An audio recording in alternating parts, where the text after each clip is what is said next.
تاریخ آج تک کمانڈو اور گوریلا آپریشن کی ایسی مثال پیش نہیں کر سکی جیسی سلطان ایوبی کے چھاپہ مار دستوں نے کی تھی۔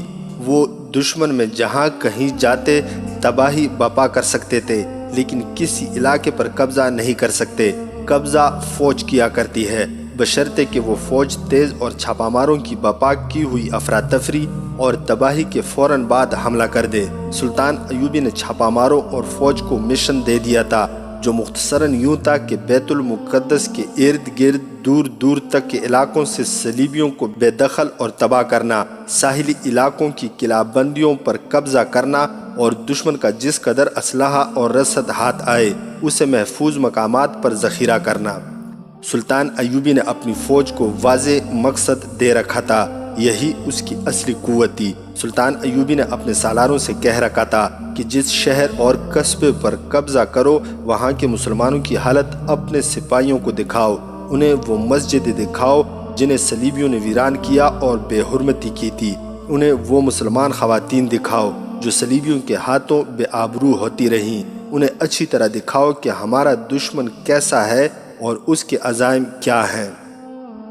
یہی وجہ تھی کہ سلطان ایوبی کی فوج کا چھوٹے سے چھوٹا دستہ بڑے سے بڑے دستے پر قہر بن کر ٹوٹا۔ سپاہیوں نے وہ سب کچھ دیکھ لیا تھا جو سلطان ایوبی انہیں دکھانا چاہتا تھا۔ یہ دیوانگی کیفیت تھی، ایک جنون تھا۔ سلطان ایوبی کے کانوں میں ایک ہی آواز پڑتی تھی، فلاں قصبے پر قبضہ کر لیا گیا ہے، فلاں مورچے سے صلیبی پسپا ہو گئے ہیں۔ سپاہی آرام کیے بغیر مسلسل لڑ اور بڑھ رہے تھے، مگر ایک روز سلطان ایوبی سر سے پاؤں تک ہل گیا۔ وہ اپنے کمرے میں نقشے پر جھکا ہوا اپنی ہائی کمان کے سالاروں اور مشیروں سے اگلا پلان تیار کر رہا تھا۔ باہر شور اٹھا، میں تمہارے سلطان کو بھی قتل کر دوں گا، تم صلیب کے پجاری ہو، چھوڑ دو مجھے۔ نعرہ تکبیر، اللہ اکبر، یہ ایک ہی آدمی کی آواز تھی، اس کے ساتھ کئی اور آوازیں سنائی دے رہی تھی۔ یہاں سے لے جاؤ اسے، سلطان خفا ہوں گے، مار دو، جان سے مار دو اسے، اس کے منہ پر پانی پھینکو، پاگل ہو گیا ہے۔ سلطان ایوبی دوڑ کر باہر نکلا، اسے توقع تھی کہ کوئی صلیبی سپاہی ہوگا، مگر وہ اس کی اپنی فوج کا ایک کماندار تھا جس کے دونوں ہاتھ خون سے لال تھے اور اس کے کپڑوں پر خون ہی خون تھا۔ اس کی آنکھیں خون کی طرح گہری لال تھی اور اس کے ہونٹوں کے کونوں سے جاگ پھوٹ رہی تھی۔ اسے 4 آدمیوں نے بازوؤں سے پکڑ رکھا تھا، وہ قابو میں نہیں آ رہا تھا۔ چھوڑ دو اسے، سلطان ایوبی نے گرج کر کہا۔ اس کماندار نے قہر بری آواز میں کہا، یہاں آ کر تمہاری سب فوج بے غیرت ہو گئی ہے، کفار کیوں زندہ نکل رہے ہیں؟ تم ہمارے سلطان بنے پھرتے ہو، تم نے ان مسلمان عورتوں اور بچوں کو دیکھا تھا جو قید میں پڑے تھے۔ سلطان کے محافظ دستے کے کمانڈر نے لپک کر اس کماندار کے منہ پر ہاتھ رکھ دیا۔ کماندار نے اس کمانڈر کے بازو کو پکڑ کر اتنی زور سے جھٹکا دیا کہ کمانڈر اس کے کندھوں کے اوپر سے ہوتا ہوا سلطان ایوبی کے سامنے جا پڑا۔ مت روکو اسے بولنے سے، سلطان ایوبی نے ایک بار پھر گرج کر کہا، آگے آؤ دوست، مجھے بتاؤ انہوں نے تمہیں کیوں پکڑ لیا ہے؟ بات یہ کھلی کہ وہ ایک جیش کا کماندار تھا، اسے یہ فرض سونپا گیا تھا کہ جو مسلمان کنبے قید میں پڑے رہے تھے ان کے گھروں میں اناج وغیرہ پہنچائے اور ان میں جو بیمار ہیں انہیں فوج کے طبیبوں کے پاس بھیجے۔ اس کام کے لیے 100 سپاہیوں کے 2 جیش مقرر کیے گئے تھے۔ یہ کماندار مظلوم مسلمانوں کے گھروں میں جاتا رہا، ان سے اسے معلوم ہوتا رہا کہ عیسائیوں نے اس کے ساتھ کیسا سلوک کیا تھا۔ یہ تفصیلات بڑی ہی دردناک اور بڑی ہی شرمناک تھی۔ اس کماندار نے اپنی فوج کے سپاہیوں کو مسجد صاف کرتے دیکھا۔ ایک مسجد میں 2 عورتوں کی برہنہ لاشیں نکلی جو گل سڑ رہی تھی، یہ اس کماندار نے دیکھ لی۔ لاشیں نکالنے اور مسجد کو صاف کرنے والے سپاہیوں کے آنسو بہہ رہے تھے۔ ان میں سے ایک کہہ رہا تھا، ہماری بہنوں اور بیٹیوں کی یہ حالت ہوتی رہی اور ہمارے سلطان نے کفار کو اجازت دے دی ہے کہ جو یہاں سے جانا چاہے اپنے کنبے کو لے کر چلا جائے۔ اس کماندار کا خون کھول اٹھا، وہ آگے گیا تو 15-20 لڑکیاں اسے جاتی نظر آئیں۔ ان کے ساتھ اس کا ایک ساتھی کماندار چند ایک سپاہیوں کے ساتھ جا رہا تھا۔ لڑکیاں بہت خوبصورت تھی۔ کماندار نے اپنے ساتھی سے پوچھا کہ یہ لڑکیاں کون ہیں؟ یہ ان کے ساتھ سپاہی کیوں جا رہے ہیں؟ یہ وہ لڑکیاں ہیں جنہوں نے مصر اور شام میں غدار پیدا کیے تھے۔ کماندار نے اسے بتایا۔ وہ اس قافلے کے ساتھ چل پڑا۔ اس کے ساتھی نے اسے سنایا۔ ان کی کارستانیاں تم سنتے رہے ہو۔ ان کا سردار یعنی ہرمن پکڑا گیا ہے۔ یہ سب صلیبی ہیں۔ سلطان نے ان کے سردار کو قید میں ڈال دیا ہے اور لڑکیوں کے متعلق حکم دیا ہے کہ انہیں شہر سے دور لے جا کر ان عیسائیوں کے حوالے کر دو جو اکرا سے جا رہے ہیں۔ اور تم انہیں زندہ چھوڑ آؤ گے؟ کماندار نے پوچھا۔ ہاں، یہی حکم ملا ہے۔ کیا یہ ہماری ان بہنوں سے زیادہ پاک اور مقدس ہے جن کی برہنہ لاشیں مسجدوں سے نکل رہی ہیں اور جنہیں قید میں رکھ کر بے آبرو کیا جاتا رہا ہے؟ اس کے ساتھی نے آہ بھر کر کہا، میں حکم کا پابند ہوں۔ کماندار رک گیا اور اس قافلے کو جاتے دیکھتا رہا۔ اچانک اس نے تلوار نکالی اور ان کی طرف دوڑ پڑا۔ اس نے نعرہ لگایا، میں کسی کا پابند نہیں۔ اس نے تلوار اس قدر تیز چلائی کہ پلک جھپکتے ہی 3-4 لڑکیوں کے سر کاٹ ڈالے۔ ان کا محافظ کماندار اسے پکڑنے کو دوڑا۔ لڑکیاں چیختی چلاتی ادھر ادھر بھاگی۔ کماندار ایک لڑکی کے پیچھے گیا اور مزید 3-4 لڑکیوں کو ختم کر دیا۔ ایک سپاہی اسے پکڑنے کے لیے قریب گیا تو اس نے اس سپاہی کے پیٹ میں تلوار برچی کی طرح گھونپ دی۔ پھر اس کے قریب کوئی نہیں جاتا تھا۔ اس نے باقی لڑکیوں کو دیکھا جو ادھر ادھر بھاگ گئی تھی۔ اس طرح وہ شہر سے باہر نکل گئے۔ اسے کچھ عیسائی شہر سے جاتے نظر آئے۔ کماندار نے ان پر حملہ کر دیا۔ اس کے سامنے جو آیا اسے اس نے قتل کیا اور یہی نعرہ لگاتا رہا، میں بے غیرت نہیں ہوں، اللہ اکبر۔ اس کے ساتھی کماندار کے واویلے پر کئی ایک سپاہی اکٹھے ہو گئے جنہوں نے اسے گھیر کر پکڑ لیا۔ اسے گھسیٹ کر لا رہے تھے کہ اس عمارت کے قریب سے گزرے جہاں سلطان ایوبی اپنے عملے کے ساتھ قیام پذیر تھا۔ کسی نے کہا کہ اسے سلطان کے عملے کے حوالے کر دو۔ وہ ڈرتے تھے کہ سلطان کے حکم کی خلاف ورزی ہوئی ہے۔ کسی نہتے شہری پر ہاتھ اٹھانے کو جرم قرار دیا گیا تھا، یہ کماندار کہہ رہا تھا۔ اس کا شور سن کر سلطان ایوبی باہر نکل آیا۔ سلطان ایوبی نے یہ واردات سنی اور کماندار کی لان تان بھی سنی۔ سب ڈر رہے تھے کہ سلطان اسے قید میں ڈال دے گا، لیکن سلطان نے اسے گلے لگایا اور اندر لے گیا۔ اسے شربت پلایا اور اسے ذہن نشین کرایا کہ ان کا مقصد صلیبیوں کا قتل نہیں بلکہ اپنے قبلہ اول کو آزاد کر کے اس تمام سرزمین عرب سے صلیبیوں کو نکالنا ہے۔ کماندار کی ذہنی حالت ٹھکانے نہیں تھی۔ اسے سلطان ایوبی نے اپنے طبیب کے حوالے کر دیا۔ فوج کو اتنا جذباتی نہیں ہونا چاہیے، سلطان ایوبی نے اپنے سالاروں اور مشیروں سے کہا، لیکن ایمان دیوانگی کی حد تک پختہ ہونا چاہیے۔ ہمارا یہ کماندار ہوش اور عقل کھو بیٹھا ہے۔ اگر مسلمان اپنے دین کے دشمن کو دیکھ کر دیوانے ہو جائیں تو اسلام کا پرچم وہاں تک پہنچ جائے جہاں یہ زمین ختم ہو جاتی ہے۔ ہرمن کی جو لڑکیاں اس کماندار سے بچ کر بھاگ گئی تھی، ان میں سے 2 سمندر کے کنارے جا پہنچی۔ سمندر دور نہیں تھا، وہ خوف سے کانپ رہی تھی اور پناہ ڈھونڈ رہی تھی۔ وہ ایک جگہ چھپ کر بیٹھ گئی۔ فوراً بعد ایک کشتی کنارے آ لگی۔ اس میں 2 ملاح تھے، تیسرا کوئی افسر معلوم ہوتا تھا۔ وہ سلطان ایوبی کی بحریہ کا ایک افسر تھا جس کا نام الفارس بہدرین لکھا گیا ہے۔ بحریہ کا سب سے بڑا کمانڈر عبد الحسن تھا جو رئیس البحرین یعنی 2 سمندروں بحیرہ روم اور بحیرہ احمر کا ہائی ایڈمرل کہلاتا تھا۔ اس کے نیچے امیر البحر حسام الدین لولو تھا۔ سلطان ایوبی کے حکم سے بحری بیڑا جس کا ہیڈ کوارٹر سکندریہ میں تھا، بحیرہ روم میں گشت کرتا تھا کہ یورپ سے صلیبیوں کے لیے کمک اور سامان وغیرہ آئے تو ان کے جہازوں کو راستے میں ہی روکا جا سکے۔ حسام الدین لولو بحیرہ احمر میں تھا۔ سلطان ایوبی چونکہ ساحلی علاقے پر قبضہ کرنا چاہتا تھا، اس لیے مصری بیڑے کو حکم بھیجا تھا کہ 6 بحری جہاز ساحل کے ساتھ بھیج دیے جائیں۔ یہ جنگی جہاز تھے جن میں منجنیقوں کے علاوہ دور مار تیر انداز اور لڑاکا دستے بھی تھے۔ رئیس البحرین نے الفارس بہدرین کی کمانڈ میں 6 جہاز بھیجے تھے اور الفارس اپنے بحری جہاز سے کشتی میں آیا تھا۔ وہ احکام لینے کے لیے سلطان ایوبی کے پاس جا رہا تھا۔ ساحل پر اسے یہ 2 صلیبی لڑکیاں نظر آئیں جو کسانوں کے لباس میں تھی۔ الفارس ان کے قریب چلا گیا اور پوچھا کہ وہ کون ہیں اور یہاں کیا کر رہی ہیں۔ لڑکیوں نے بتایا کہ وہ خانہ بدوش قبیلے کی ہیں۔ جو جنگ کی زد میں آ گیا تھا، ان کے بہت سے مرد مارے گئے اور باقی ادھر ادھر بھاگ گئے ہیں اور ہم چھپتی پھر رہی ہیں۔ ایک لڑکی نے کہا، عیسائیوں سے ہم اس لیے ڈرتی ہیں کہ وہ ہمیں مسلمان سمجھتے ہیں اور مسلمان ہمیں عیسائی سمجھتے ہیں۔ تم مسلمان ہو یا عیسائی، ہمارا مذہب وہی ہے جو ہمارے مالک کا ہوگا۔ دوسری لڑکی نے کہا، ہمیں کسی نہ کسی کے ہاتھ فروخت ہی ہونا ہے۔ الفارس بیدرین بحری لڑائی کا ماہر اور غیر معمولی طور پر دلیر کمانڈر تھا۔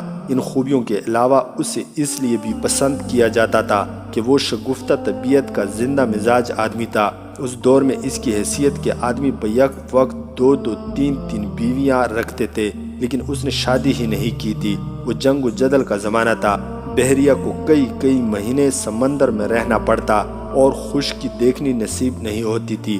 ہر بحری جہاز کا کپتان اپنی بیوی یا بیویوں کو ساتھ رکھتا تھا۔ الفارس کو ان لڑکیوں کے حسن نے ایسا متاثر کیا کہ اس کے اندر یہ احساس بیدار ہو گیا کہ وہ 2-3 مہینوں سے زیادہ عرصے سے سمندر میں گھوم پھر رہا ہے۔ اس نے لڑکیوں سے پوچھا کہ وہ اس کے ساتھ رہنا پسند کریں تو انہیں اپنے جہاز میں رکھے گا۔ ہم بے بس اور کمزور لڑکیاں ہیں، ہمارے ساتھ دھوکہ نہیں ہونا چاہیے۔ میں تمہیں فروخت نہیں کروں گا، الفارس نے کہا۔ مصر لے جاؤں گا اور دونوں کے ساتھ شادی کر لوں گا۔ لڑکیوں نے ایک دوسری کی طرف دیکھا، آنکھوں ہی آنکھوں میں کچھ طے کیا اور الفارس کے ساتھ چلنے پر رضامند ہو گئی۔ الفارس نے اپنی کشتی کے ملاحوں سے کہا، انہیں میرے جہاز میں لے جاؤ، انہیں میرے کمرے میں کھانا دو اور انہیں وہیں چھوڑ کر واپس یہیں آ جاؤ اور میرا انتظار کرو۔ لڑکیوں کو کشتی میں بٹھا کر الفارس رومانی گیت گنگناتا اکرا کو چل دیا۔ الفارس، سلطان ایوبی نے اسے کہا، میں تمہارے نام سے واقف ہوں، تمہارے 2-3 بحری کارنامے بھی سنے ہیں، لیکن اب صورتحال کچھ اور ہے۔ پہلے تم اکا دکا معرکہ لڑتے رہے ہو، اب بڑے پیمانے کی بڑی جنگ کا امکان ہے۔ میں بیت المقدس فتح کرنے آیا ہوں۔ اس سے پہلے میں تمام بڑی بندرگاہوں پر قبضہ کرنا اور شمال سے جنوب تک کے ساحلی علاقوں کو اپنی تحویل میں لینا ضروری سمجھتا ہوں۔ ان ساحلی علاقوں میں بیروت، ٹائر اور اسکلان بہت اہم ہیں۔ تمہارے ساتھ میرا رابطہ قاصدوں سے ہوگا۔ تمہاری 2-3 کشتیاں ساحل کے ساتھ موجود رہنی چاہیے۔ میں خشکی پر جدھر جاؤں گا تمہیں اطلاع دیتا رہوں گا۔ تمہارے جہاز سمندر میں گشت کرتے رہیں گے۔ تمہارے جہازوں میں اسلحہ اور رسد کی کمی تو نہیں؟ ہم ہر لحاظ سے تیار ہو کر آئے ہیں، الفارس بیدرین نے جواب دیا۔ بڑے پیمانے جنگ کا بھی امکان ہے، سلطان ایوبی نے کہا۔ صلیبیوں نے حطین میں جو شکست کھائی ہے اور جس برے طریقے سے یہ بھاگے ہیں، یہ دنیائے صلیب کے لیے معمولی سا واقعہ نہیں۔ ان کے 4 حکمران میری قید میں ہیں، ایک کو میں نے قتل کر دیا ہے، ریمانڈ مر گیا ہے۔ ان کا بڑا ہی قابل اور دلیر بادشاہ بالڈوین بھی مر گیا ہے، اس کے فرنگی بہت بڑی طاقت ہے۔ مجھے قاہرہ سے علی بن سفیان نے اطلاع دی ہے کہ انگلستان کا بادشاہ رچرڈ اور جرمنی کا بادشاہ فریڈرک ارض فلسطین پر صلیب کی حکمرانی قائم رکھنے کے لیے اپنی فوجوں اور بحری بیڑے کے ساتھ آنے کی تیاری کر رہے ہیں۔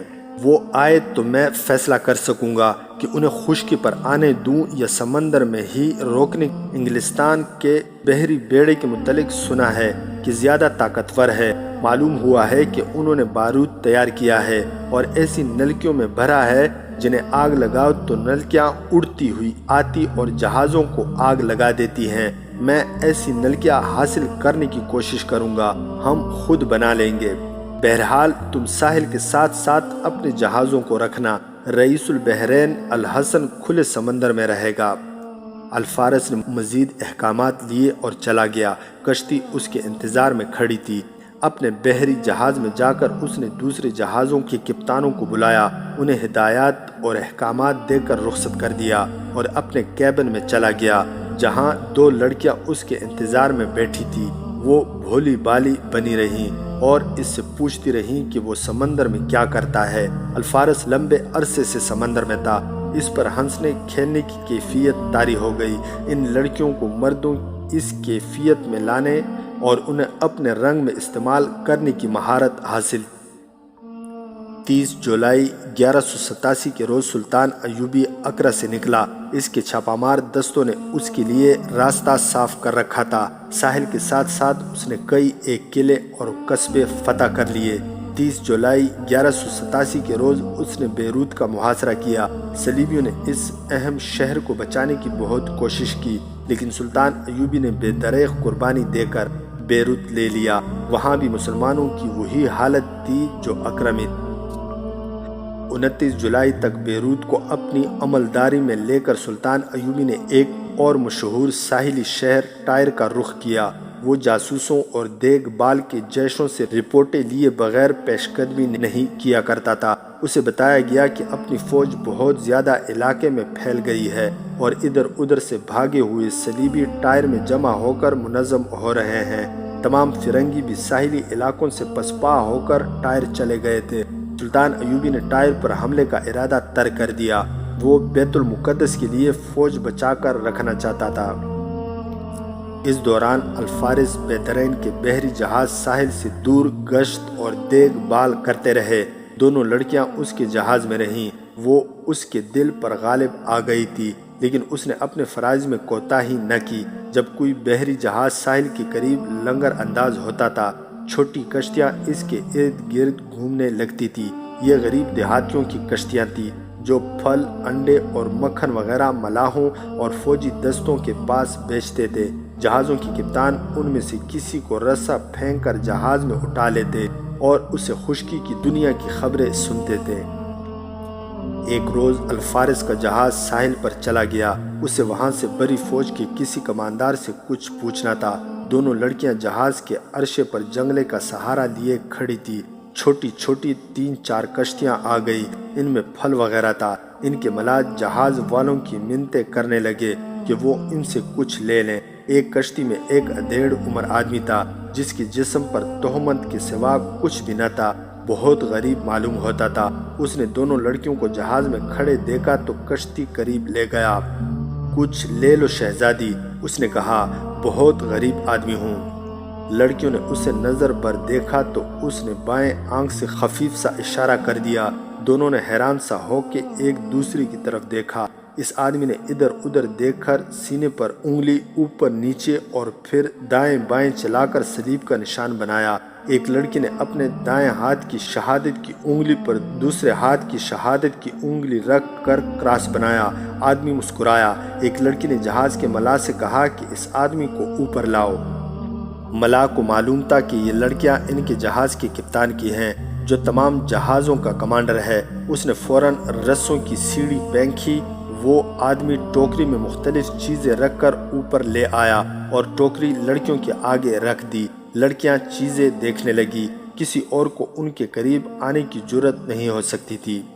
تم یہاں کیسے پہنچ گئی ہو؟ کشتی کے ملاح نے پوچھا۔ اتفاق کی بات ہے، ایک لڑکی نے جواب دیا، ہرمن پکڑا گیا ہے۔ اس نے اس آدمی کو سارا واقعہ سنا دیا اور الفارس کے متعلق بتایا کہ وہ انہیں خانہ بدوش سمجھ کر اپنے ساتھ لے آیا ہے۔ کچھ سوچا ہے کیا کرو گی؟ ملاح نے پوچھا۔ جاؤ گی کہاں؟ ابھی تو صرف جان بچانے کا بندوبست کیا ہے، لڑکی نے جواب دیا۔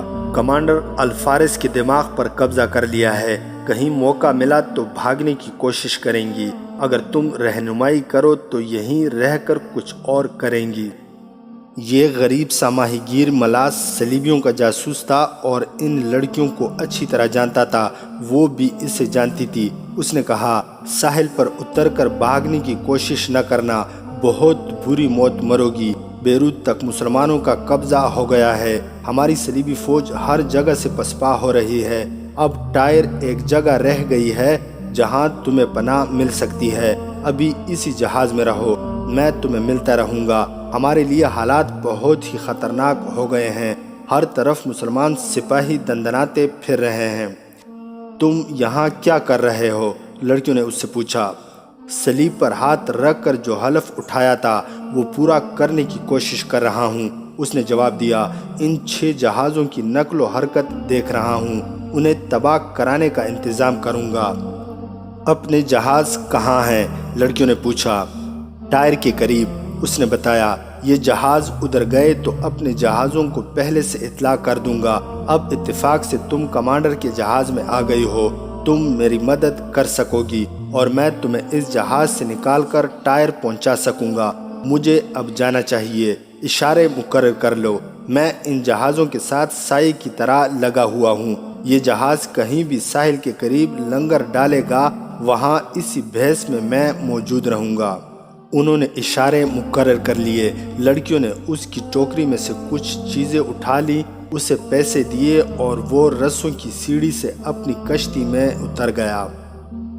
2 ستمبر 1187 کے روز سلطان ایوبی نے ایک اور مشہور ساحلی شہر اسکلان کا محاصرہ کر لیا۔ یہاں بھی وزنی پتھر پھینکنے والی منجنیقیں اور پہیوں پر چلنے والی مچانیں استعمال کی گئی۔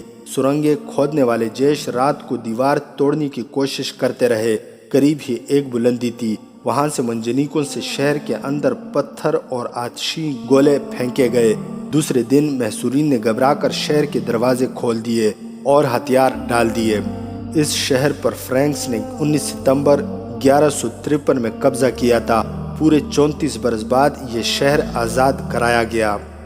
اسکلان سے بیت المقدس 40 میل مشرق کی سمت واقع ہے۔ سلطان ایوبی کے تیز رفتار دستوں کے لیے یہ 2 دن کا سفر تھا۔ اس کے بعد دستے اور چھاپہ مار جیش پہلے ہی بیت المقدس کے قریب پہنچ چکے تھے۔ انہوں نے صلیبیوں کی بیرونی چوکیاں تباہ کر دی تھی۔ بچے کچے صلیبی بیت المقدس پہنچ رہے تھے۔ سلطان ایوبی نے اپنے بکھرے ہوئے دستوں کو اسکلان میں اکٹھا ہونے کا حکم دیا اور بیت المقدس پر حملے کی تیاری کرنے لگا۔ سلطان ایوبی کی فتوحات اور طوفانی پیش قدمی کی خبریں دمشق، بغداد، حلب، موصل اور ادھر قاہرہ تک پہنچ چکی تھی۔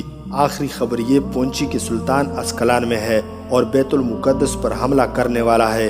قاضی بہاؤالدین شداد، جو اس حملے میں سلطان ایوبی کے ساتھ تھا، اپنی یادداشتوں میں لکھتا ہے کہ سلطان ایوبی کی فوج مسلسل فتوحات کی بدولت تھکن کے احساس سے بیگانہ تھی۔ وہ جوں ان مقبوضہ علاقوں میں مسلمانوں کی حالت دیکھتی گئی، قہر بنتی گئی، جو بیت المقدس پر ٹوٹنے کو بیتاب تھا۔ یہ تو سلطان ایوبی کی جنگی قوت تھی۔ قاضی شداد لکھتا ہے کہ اسکلان میں سلطان ایوبی کے پاس روحانی قوت بھی پہنچنے لگی۔ یہ دمشق، بغداد اور دیگر بڑے شہروں کے علماء، درویش اور صوفی منش لوگ تھے۔ وہ سلطان ایوبی کے ساتھ بیت المقدس میں داخل ہونے آئے تھے۔ انہوں نے آ کر سلطان ایوبی کو دعائیں دی اور اس کی فوج کو بیت المقدس کی اہمیت اور تقدس بتایا اور سپاہیوں کو آگ بگولا کر دیا۔ سلطان ایوبی علماء اور درویشوں کا بہت احترام کیا کرتا تھا۔ انہیں اپنے ساتھ دیکھ کر اس کی تھکن ختم ہو گئی اور اس نے جوش جذبات سے کہا، اب دنیا کی کوئی طاقت مجھے شکست نہیں دے سکتی۔ اسکلان سے کوچ سے 2-4 روز پہلے سلطان ایوبی کے پاس حلب سے ایک مہمان آیا، جسے دیکھ کر سلطان حیران رہ گیا۔ اسے اپنی آنکھوں پر یقین نہیں آ رہا تھا۔ یہ نور الدین زنگی مرحوم کی بیوہ رضی خاتون تھی، جس نے عز الدین کے ساتھ شادی کر لی تھی۔ وہ گھوڑے پر سوار تھی، کود کر گھوڑے سے اتری اور دوڑ کر سلطان ایوبی کو گلے لگا لیا۔ دونوں کے جذبات ابھر آئے اور ان پر رقت طاری ہو گئی۔ ذرا دیر بعد اونٹوں کی ایک لمبی قطار آ رکی، ان پر کم و بیش 200 لڑکیاں سوار تھی۔ یہ کیا؟ سلطان ایوبی نے رضی خاتون سے پوچھا۔ زخمیوں کی مرہم پٹی کے لیے تربیت یافتہ لڑکیاں، رضی خاتون نے جواب دیا۔ میں نے انہیں لڑائی کی تربیت بھی دے رکھی ہے، تیر اندازی کی بھی انہیں خاصی مشق ہے۔ مجھے معلوم ہے کہ تم عورت کو میدان جنگ میں نہیں دیکھنا چاہتے، لیکن میرے اور ان کے جذبات کو کچلنے کی کوشش نہ کرنا۔ تم نہیں جانتے کہ شام میں جوان لڑکیوں پر قابو پانا محال ہو رہا ہے۔ جسے دیکھو وہ محاذ پر پہنچنے کے لیے بیتاب ہے۔ اگر تم اجازت دو تو میں 1000 لڑکیاں محاذ پر بھیج دوں، سپاہیوں کی طرح لڑیں گی۔ جن ماؤں کے بیٹے یہاں لڑ رہے ہیں، وہ مائیں ان کی خیریت کی نہیں، فتح کی خبر سننا چاہتی ہیں۔ آبادیوں میں ایک ہی آواز سنائی دیتی ہے، محاذ کی کیا خبر ہے؟ کہو صلاح الدین ایوبی، کتنی لڑکیاں بھیجوں؟ میں انہیں اپنے ساتھ رکھ لوں گا۔ سلطان ایوبی نے کہا، اور کسی کو نہ بھیجنا۔ اس اونٹ پر ایک ممبر لدا ہوا ہے، رضی خاتون نے کہا۔ یہ کہتے ہی اس کی آنکھوں میں آنسو آ گئے۔ ذرا خاموش رہنے کے بعد کہنے لگی، تمہیں شاید یاد نہیں، میرے مرحوم شوہر یعنی نور الدین زنگی نے یہ ممبر اس عہد کے ساتھ بنوا کر پاس رکھ لیا تھا کہ بیت المقدس کو صلیبیوں سے آزاد کرائے گا تو یہ ممبر مسجد اقصی میں رکھے گا۔ بہت خوبصورت ممبر ہے، یہ دمشق میں رکھا تھا، اٹھا لائی ہوں۔ اللہ تمہیں فتح دے صلاح الدین، اور میں دیکھوں کہ تم نے یہ ممبر مسجد اقصی میں رکھ کر میرے مرحوم شوہر کا عہد پورا کر دیا ہے۔ سلطان ایوبی پر رکت طاری ہو گئی، اس کے منہ سے سسکی سی نکلی، اللہ یہ عہد مجھ سے پورا کرائے۔ ایک جوان لڑکی ان کے قریب آ کھڑی ہوئی اور سلطان ایوبی کو مسکرا کر سلام کیا۔ رضی خاتون نے کہا، پہچانا نہیں صلاح الدین؟ یہ میری بیٹی شمس النساء ہے۔ سلطان ایوبی نے لپک کر اس سے گلے لگا لیا اور پھر وہ اپنے آنسو نہ روک سکا۔ اس نے اس لڑکی کو اس وقت دیکھا تھا جب یہ بہت چھوٹی تھی۔ یہ تمہارے ساتھ محاذ پر رہے گی۔ رضی خاتون نے کہا، لڑکیاں اس کی کمان میں رہیں گی، مجھے واپس جانا ہے۔ وہ علماء اور درویش وغیرہ جو سلطان ایوبی کے پاس آ گئے تھے، درود اور وظیفے اور دعاؤں میں مصروف رہتے یا سپاہیوں میں گھومتے پھرتے اور انہیں روحانی حوصلہ دیتے رہتے۔ وہ اسکلان سے باہر وہاں تک بھی گئے جہاں دستے اور جیش موجود تھے۔ ان کے وعظ اور خطبوں کے الفاظ کچھ اس قسم کے تھے، 90 سال سے کفار تمہارے قبلہ اول پر قابض ہیں۔ قرآن کے احکام پڑھو تو قبلہ اول کو کفار کے ناپاک قبضے سے چھڑانے تک کسی مسلمان کو نیند نہیں آنی چاہیے تھی۔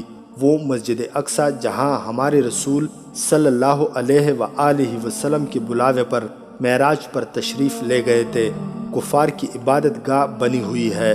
رسول مقبول صلی اللہ علیہ وآلہ وسلم کی روح مقدس ہم پر لعنت بھیج رہی ہے، ہم پر نیند، کھانا پینا اور ہم پر اپنی بیویاں حرام ہونی چاہیے تھی، مگر 90 سال سے ہم گہری نیند سو رہے ہیں اور عیش و عشرت میں مگن ہیں۔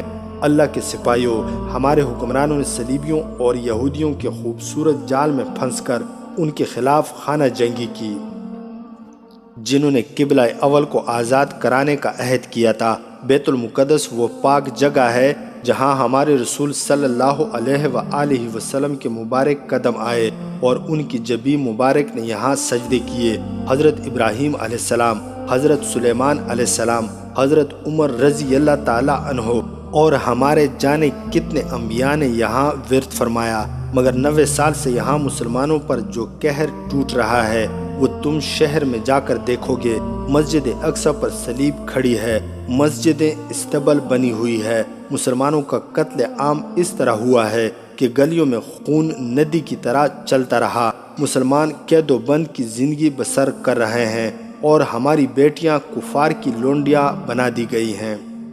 اپنے رسول صلی اللہ علیہ وآلہ وسلم کی ناموس پر مر مٹنے والوں، اللہ نے یہ سعادت تمہیں عطا کی ہے کہ بیت المقدس کو آزاد کراؤ، پاک کرو، اور اگر تم ناکام رہو تو وہاں سے تمہاری لاشیں اٹھائی جائیں، اور تم سن کر حیران ہوگے کہ جس بیت المقدس میں حضرت عیسیٰ علیہ السلام نے بنی نوح انسان کو محبت کا سبق دیا تھا، وہاں صلیب کے پجاریوں نے یہاں تک درندگی کی ہے کہ جب انہیں کسی محاذ پر فتح ہوتی تو وہ بیت المقدس میں جشن مناتے، جس میں ہماری بیٹیوں کو برہنہ کر کے نچاتے اور چند ایک تندرست و توانا مسلمانوں کو ذبح کر کے ان کا گوشت پکا کر کھاتے۔ اب تمہیں ایک ایک معصوم کے خون کے ایک ایک قطرے کا انتقام لینا ہے۔ دمشق سے سلطان نور الدین زنگی مرحوم کی بیوہ وہ ممبر لائی ہے جو مرحوم نے مسجد اقصی میں رکھنے کے لیے بنوایا تھا۔ یہ خاتون 200 لڑکیوں کے ساتھ بہت دور کا سفر کر کے آئی ہے، یہ عہد تمہیں پورا کرنا ہے۔